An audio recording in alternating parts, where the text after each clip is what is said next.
নমস্কার বন্ধুরা, আশা করি সকলেই খুব ভালো আছেন। আমিও খুব ভালো আছি। আজ আমি আবারও চলে এসেছি আপনাদের সামনে আরও নতুন একটি ভিডিও নিয়ে। আজ আমি দেখাবো কিভাবে মাটি দিয়ে আঁচের উনুন তৈরি করা হয়। তো দেখুন, তার জন্য আগের থেকে মাটিটি তৈরি করে রাখা হয়েছিল। এরপর সেটি দিয়ে একটি বালতি বসানো হয়েছে স্টিলের। সেই বালতিটির চারধারে ছোট ছোট করে মাটির ডেলা তৈরি করে দেয়া হচ্ছে। এতে সুন্দর একটি শেপ তৈরি হলো।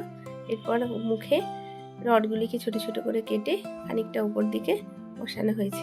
হ্যালো, আমি আজকে উনান করতে বসে গেছি। তোমাদের সামনে চলে এসেছি উনান করতে।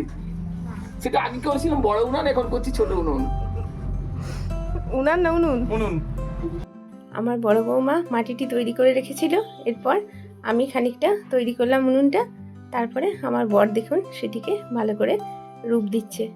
তো উনুন তৈরি হয়ে গেছে। এরপর উনুনের ঝিকগুলি একটু করে নিচ্ছে।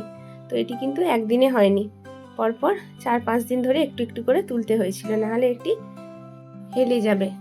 তো দেখুন আমাদের উনুন রেডি হয়ে গেছে। তারপর তাকে বিল মাটিও দেওয়া হয়ে গেছে। প্রথমে লাল মাটি দিয়ে উনুনটি তৈরি করা হয়েছিল। তারপর তাতে মাঠের যে মাটি, সাদা মাটি, সেটি দিয়ে প্রলেপ দেওয়া হয়েছে। তো এরপর আমার নজা উনুনটি ধরাচ্ছে।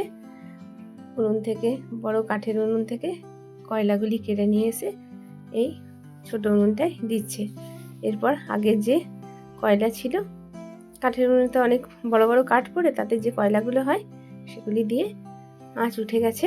এরপর তরকারিও বসে গেছে। তো বন্ধুরা, আমার ছোট্ট ভিডিওটি আমি এখানে শেষ করছি।